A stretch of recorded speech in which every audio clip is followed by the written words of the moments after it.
Sir कार्यक्रम में पहुंचे हैं, क्या संदेश देंगे? आज पूरा देश भगवान सोमनाथ पर्व मना रहा है। सोमनाथ मंदिर केवल मंदिर नहीं बल्कि हमारी संस्कृति, भारत की आत्मा है और जो हमें हमेशा प्रेरणा देता रहा है कि चाहे कितनी परिस्थितियां आपके अनुकूल ना हो, फिर भी कठिन परिस्थितियों के अंदर भी किस तरीके से उसके लड़ते हुए हमें जीवन के अंदर खड़ा रहना चाहिए। सोमनाथ मंदिर ने अनेक आक्रमण झेलने का काम किया, बार बार उसको खंडित किया गया, लेकिन समय के साथ जो उस पे हमें पूरा अटूट विश्वास और आस्था भारतवासियों की थी, जिससे वो उसको फिर खड़ा करने का काम किया। और आज सोमनाथ मंदिर के पुनर्निर्माण का 75 साल पूरे हुए हैं। इस पे पूरे देशवासियों को, प्रदेशवासियों को बहुत बहुत बधाई। और आज पूरा देश, हमारे देश के यशस्वी प्रधानमंत्री आदरणीय नरेंद्र मोदी जी के नेतृत्व में ये पर्व मना रहा है। और इस अवसर पर माननीय प्रधानमंत्री जी का मार्गदर्शन भी, उनका उद्बोधन भी सुनने को मिला। पूरे देशवासियों में हर हेडक्वार्टर पे, जिला हेडक्वार्टर पे मनाया जा रहा है।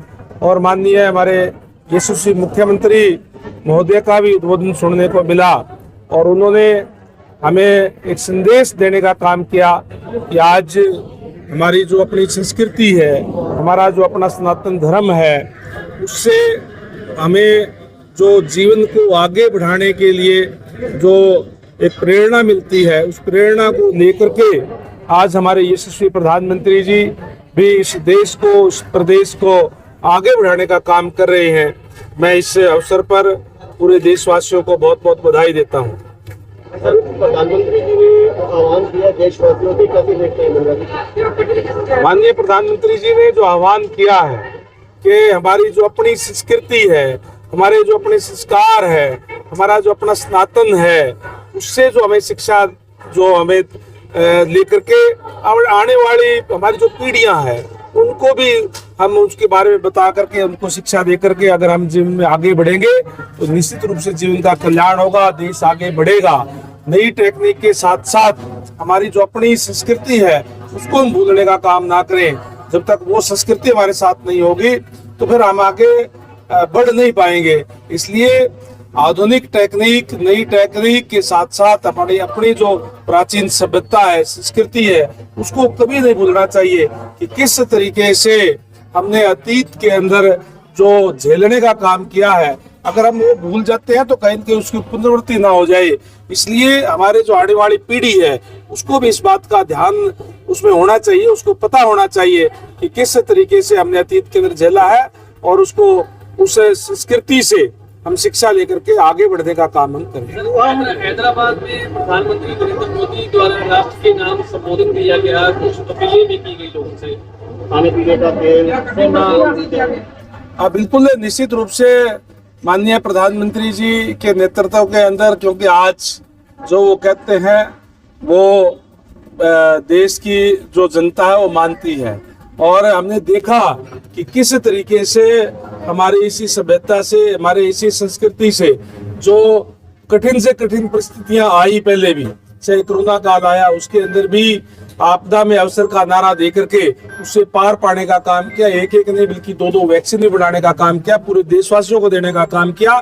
वहीं जो और हमारे जो मित्र देश है उसके अंदर भी वो पहुंचाने का काम किया। ये हमारी संस्कृति की ताकत हमारे जो मिलती है, ये उदाहरण है। और इसीलिए आज जो हालात है पूरे विश्व के, उस हालात को देखते हुए माननीय प्रधानमंत्री जी ने जो आह्वान किया है आम जनता से, निश्चित रूप से चाहे वो तेल की बात हो, चाहे सोने की बात हो, उस पे हमें पालन करते हुए उसको फॉलो हमें करना चाहिए। बंगाल में सर प्रचंड बीजेपी ने जीत हासिल की, लेकिन उसके बाद चुनाव के बाद हालात वहाँ बिगड़े, किस तरह देखते हैं आप? नहीं, हालात सुधरे हैं, बिगड़े नहीं। मैं कहूँगा कि पश्चिम बंगाल के अंदर जो एक कुशासन का अंत हुआ है, और मैं धन्यवाद और बधाई देना चाहूँगा पश्चिम बंगाल की जनता का कि उन्होंने भारतीय जनता पार्टी और आदरणीय नरेंद्र मोदी जी में विश्वास व्यक्त करते हुए, आस्था व्यक्त करते हुए जो भारतीय जनता पार्टी को पूर्ण बहुमत देने का काम किया, बल्कि 2/3 बहुमत देने का काम किया है, ये विकास का रास्ता खोलने का काम किया है। और हमने देखा कि घटनाएं पहले किस तरीके से होती थी। पश्चिम बंगाल के चुनाव की हम बात करें तो हमेशा वहाँ पे बहुत ज़्यादा दंगे फसाद होते थे, बहुत जाने भी जाती थी। उस सब पे कंट्रोल करने का भी काम किया। हमारे देश के गृह मंत्री आदरणीय अमित शाह जी ने जिस तरीके से केंद्रीय पुलिस बल वहां लगा के लोगों के मन से डर को निकालने का काम किया और निडर होकर के उनको कहा कि अपनी आत्मा की आवाज पे जहां भी आप वोट देना चाहते हैं वोट करने का काम करें, शांतिपूर्ण मतदान कराने का काम भी किया है और पश्चिम बंगाल में विकास का रास्ता खोलने का काम किया। चुनाव में सर मतदान कल कब हुआ है, किस तरह से बहुत अच्छा मतदान हुआ है। जो रुझान और जो आज देश के अंदर, प्रदेश के अंदर जो रुझान भारतीय जनता पार्टी के पक्ष में, मैं उम्मीद करता हूं कि हमारे पक्ष में जो है वो रिजल्ट आएंगे। युवाओं को आप क्या संदेश देंगे? युवाओं से मैं यही कहूंगा कि इस भागदौड़ भरी जिंदगी के अंदर, आधुनिकता के अंदर हमें अपने जड़ों से जरूर जुड़े रहना चाहिए। आज का जो हम जो पर्व मना रहे हैं वो हमें यही संदेश देता है। जी एक आखिरी सवाल है मेरा। कुलदीप बिश्नोई जी का एक मामला बड़ा सुर्खियों में है। हमारी बीजेपी के एक सांसद के द्वारा जो है बयानबाजी की जाती है, फिर मोहन बड़ोली जी का एक बयान आता है, उसको कैसे देखते हैं? नहीं, कोई सुर्खियों में नहीं, हमारा इंटरनल मामला है। माननीय कुलदीप बिश्नोई जी भी पार्टी के वरिष्ठ नेता है और चौधरी भजनलाल जी की जहाँ तक बात है, उन्होंने इस देश पे लंबे समय तक वो मुख्यमंत्री रहे हैं और उन्होंने प्रदेश को आगे बढ़ाने का काम किया। शहर में जिस पेयजल और सड़कों की समस्या है काफी है, किस चीज की?